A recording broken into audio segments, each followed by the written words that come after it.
Well, hello, I'm Kads, and welcome to today's video. So once again, we've come to the conclusion of another rotation of the cursed city of Sintranos. So let's talk about my progress therein. Now, as with the previous installment, this is going to be the abridged version because we're under the presumption that I've essentially cleared all of the lower level difficulties on hard. So that being Dead Rise, Cobble Market, and Plague Home, which you can see there, and also completing all of normal, and then Amius for both rotations. So that is the presumption, so we don't need to cover necessarily, or at least I'm not going to specifically cover any of those stages, even the bosses that I used to cover when the first 5 rotations were being released. So we're going to be focusing on Soulcross, and we're not going to talk about every single stage in depth, but we are going to at least show the team that I use just to give you guys some inspiration for this time and or for next time. So as far as a general overview of Soulcross Hard, you can see we did a good chunk of it, about at 80%, maybe 85% of it. A couple of stages were just a little bit too hard, and we'll kind of see why as we click through. But starting off here, stage 1, pretty standard one where we had a good mix of control with the freeze and the fears, and then just a bunch of DPS. This is spirit and attack, so everyone is effectively DPS. So just kind of power through, staggering our control throughout the waves. Stage 2 is basically the same thing, spirit attack. So we had a couple of control. Again, Luria, one of the best Cursed City champions. All these champions that we used to kind of point out in the past that are hard to build because you need accuracy and damage, which made them harder to use in the arena context, makes them excellent for the Cursed City context. So people like Ray, for example, Luria, who do a decent amount of damage but also have control in their kit, are very, very powerful. So same thing, freeze and the fears, and then a bunch of DPS surrounding them. So basically identical to stage 1 just by happenstance. Stage 3 I was unable to do just because I don't have enough champions built, and I kind of talked about this one in the past before, where I could probably build up like Bistifus because he has like AoE decreased defense and then AoE block active skills, but I'm still missing a couple of other champions just to throw in the mix, so not worth building him just for that stage. And if I were to build him, he would be unbooked, just to note that. Stage 4, pretty much straightforward. Vlad is the MVP. You know, a block active skills on a void champion basically makes it a cakewalk, so you can just kind of stagger abilities and wait for him to come back and control every wave. Not that hard to do if you have Vlad, of course. Iron Twins, not much in this one. We just pretty much paired, decreased defense and Riho doing her thing, Aniri to heal and revive people, and Harima, even though negative affinity, just as, whenever she doesn't weak hit, she does a good amount of damage. So not much strategy there. I could have run like a Lady Kimmy to, force decrease speed on the boss, but since it's the Cursed City variation, I just went for speed over like efficiency per se. Stage 6, this one took a little bit of work just to get through, but we're kind of, again, staggering control. We have Cryoden and Taragi, so freezes and provokes, and then we have decreased defense, decreased attack from Duck the Pierced, a little bit of revival as needed from Jorg, and then mini DPS in Ultimate Gaelic. He's not built super well on my account, but, again, he does enough damage combined with everybody else. Stage 23 here, basically just don't have enough Awakening to do it. For any of these types of stages where it's in the Soulcross Hard, you need 20 stars to start it, meaning that you need an average of 4 across all the 5 champions, and you can see legendaries nowhere even near it, and then epics, a couple of 3s, maybe 1 5 here, 1 4. So just not enough stars to even give it a go. So that one's just going to wait until we get lucky with the blessing or awakening and whatnot. Stage 7 here. This one took a bit of work just to kind of figure out which combination of champions would actually be successful, but ended up settling on this team. So Doom Priest is in there to, cleanse and heal. Retrogress in there to cleanse and heal. And I made sure that Doom Priest was the fastest on the team, especially when we got to the last wave here because of all the freezes from the Torments. So she would kick things off and unfreeze everyone when they would get their turns. Notably, Thylesia here is in a stun set with a couple of AoE, so that is handy. And then Broodlord here actually has an AoE stun, which is also helpful. And I do use him in Iron Twins on my main team, so that's why he is built on my account. And then Ziichi, a little bit of DPS here and there. I think she hits okay, but it's just really hard to use her without a debuffer. I mean, in this case, we do have Thylesia, but in other cases, she's just kind of hard to use, single target damage dealer. But she can hit okay, but without decreased defense, it can be a real struggle to get damage out of her. Stage 8 was a pretty fun one this go around. We just stacking a bunch of defense and HP based champions. So we got Shield Guard making his return, double provoke here with Brago and Gnarlhorn, as well as stunning from Hoskrul and then healing from Vrask. So pretty straightforward comp. And we'll see if Samson the Masher is going to be coming in handy later on when I actually build him up. for this type of stage, because he's just another form of DPS. So that'll be interesting to see how that develops in the future. Next up, we have the Sand Devil, which was honestly a very tough one to deal with this go round. So in this case, we kind of went the like traditional route as far as killing the boss, and so we actually were using a sleep champion, that being Cornelia. On other iterations of this, normally what I would have done is have some super tanky force champion who's not going to get critically hit, and then they would survive, and then we just take advantage of the boss sleeping himself. But in this case, I didn't really have that option available, at least not built on my account. Again, I tried to not rebuild people for the Cursed City. I try to build fresh people potentially for it, but if someone is already existing in their gear, I try to use them as is.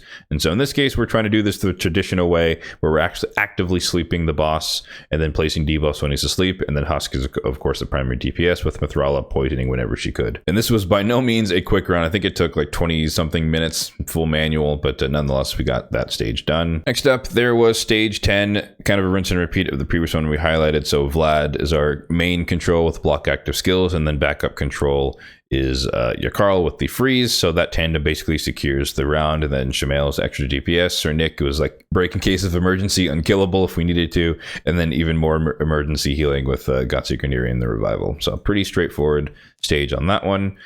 This one was kind of interesting. So we're kind of depending on Stultus to, ignore the Nether Spider more or less. He's immune to poisons, and so he doesn't really take any of that damage.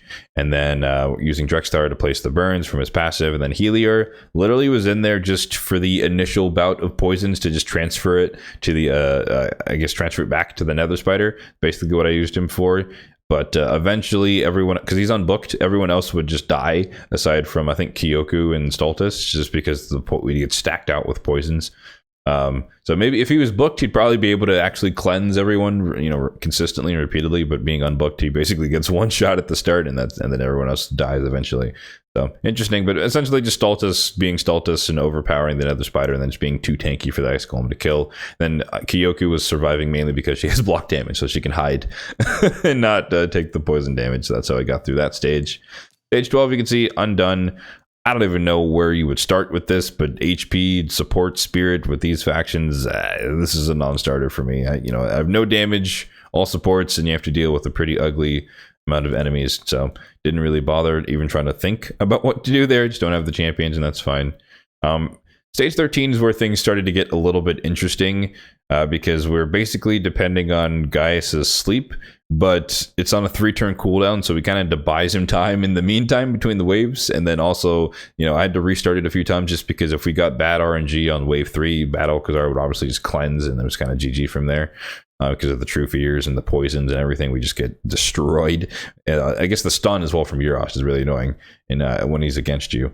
But, Ancora could do some of the cleansing, some of the reviving, some of the healing, but once they started to get going on wave 3, it was very, very painful.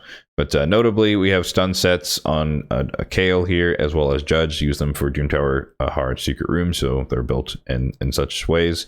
And then Dark Kale was just there for an AoE decrease attack whenever I needed it.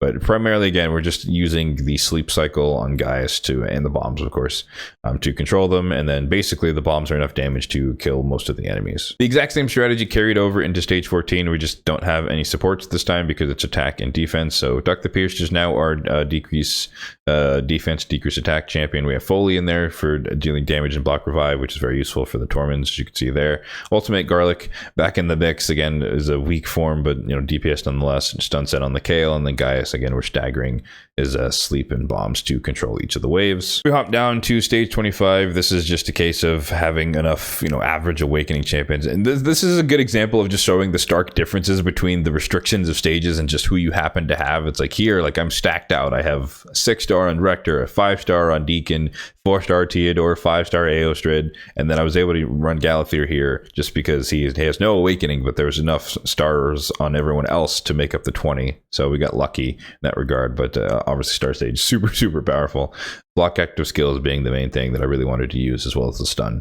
So pretty useful there. But you know, if I didn't have him, it'd still be possible. I would just put like Pythion in there, and it'd still have the amount of stars. So that's just how the cookie crumbles. Sometimes you have the champions awakened for certain stages, and sometimes you just don't, like the other one. Stage 16 here is pretty much the Void Affinity flex off as usual. So we have Narcisse, of course, Solus in there, high DPS and a little bit of control with the AoE provoke. Still Skull Crown, unkillable, so you can't die, but also just more DPS. And then Lydia, the ultimate debuffer, and then Mithrala, ultimate support. So pretty straightforward. The hard mode Fire Knight stage I couldn't do just because I don't have enough firepower to break the shield consistently. Like I got it down like maybe once, and I just couldn't keep it down at all. I tried to run Faultless Defense on Steel Skull because he does have increased defense. I also tried to run Reflect Damage with Woad Painted, and then heal reduction was going to be Sentinel here.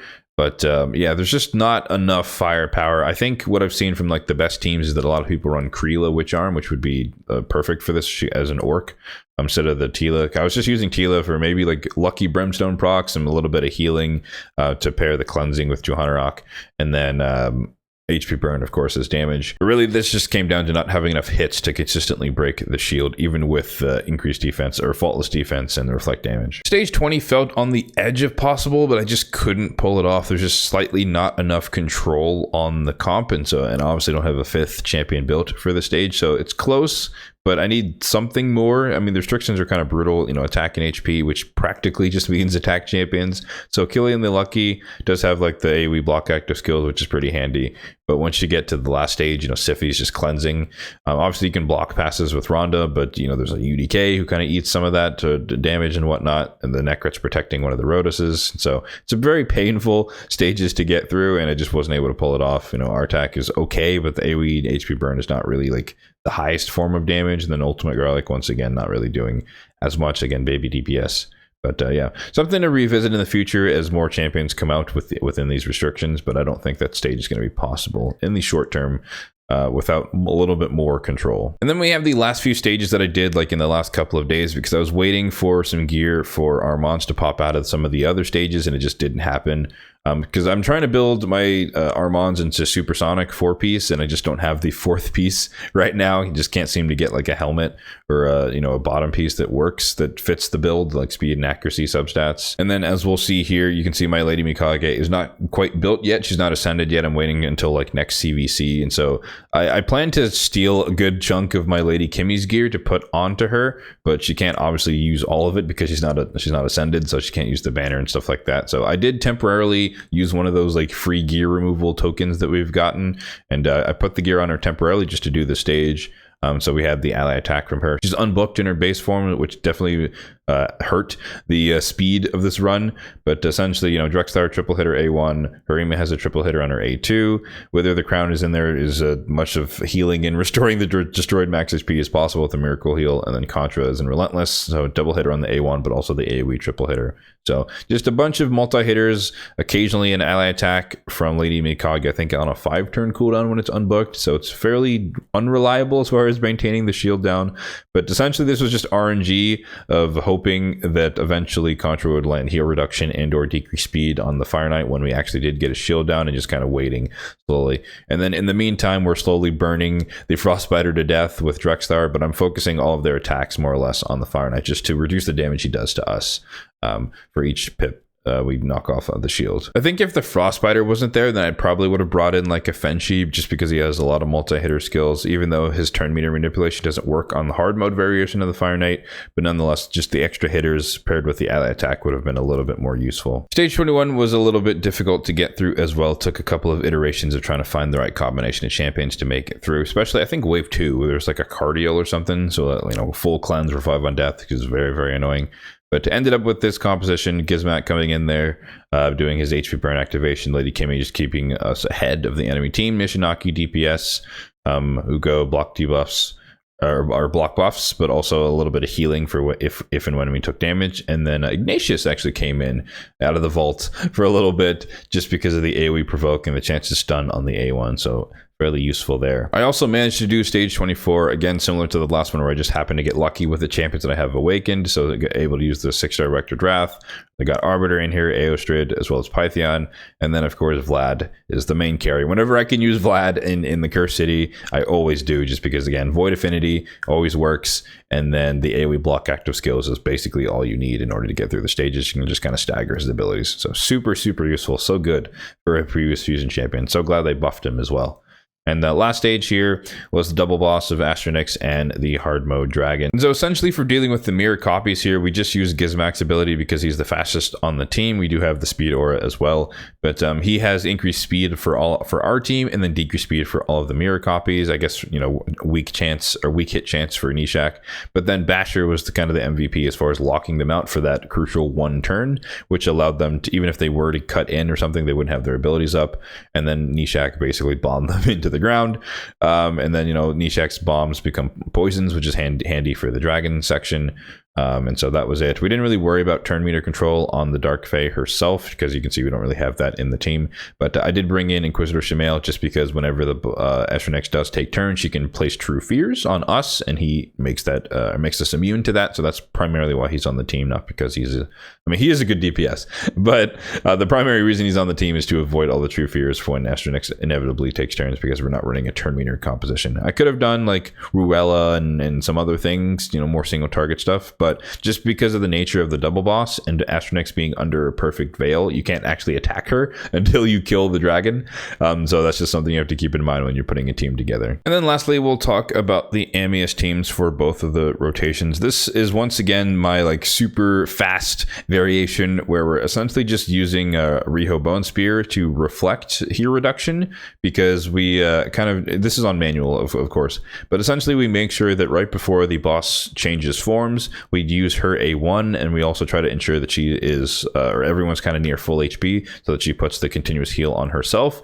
And so when he swaps forms and does the transformation of buffs into debuffs, he turns continuous heals into heal reduction. But thanks to Riho's passive, she reflects it back to the attacker, which is the boss, and so he puts heal reduction on himself, and thus we're basically good to go. So the first few turns, we're just kind of doing nothing because we're waiting for that cycle to begin. And so again, obviously he's going to heal himself at the beginning, so we're not really doing anything. So we wait for one cycle for that to get in sync, and then after that he basically he reduces himself, and then we just kind of do damage whenever we can with everybody else. So Staltus, Harima, and White King Narcisse. On normal mode, I'm using my pretty standard approach to dealing with Amius, which is then having the double reviver, one of which ideally having block debuffs, a primary healer, in this case being Wither the Crown, which is really excellent. Even though you get reduced healing on form 2 of the boss, her heal is just so massive that it's typically enough to keep people alive.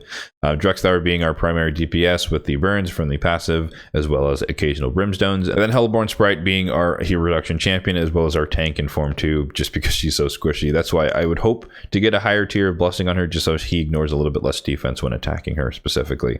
But I do have her built in regen to keep her alive as much as possible, but she inevitably dies when he's in form 2. But that's why it's handy to have the double reviver composition, so that if Arbiter happens to use hers and then Hellborn dies immediately after, we have the backup revive just to make sure that we're still in sync with the cooldown reduction on the heal reduction ability. So that's basically it for my progression on this rotation 7, let's call it, of the Cursed City of Sintranos.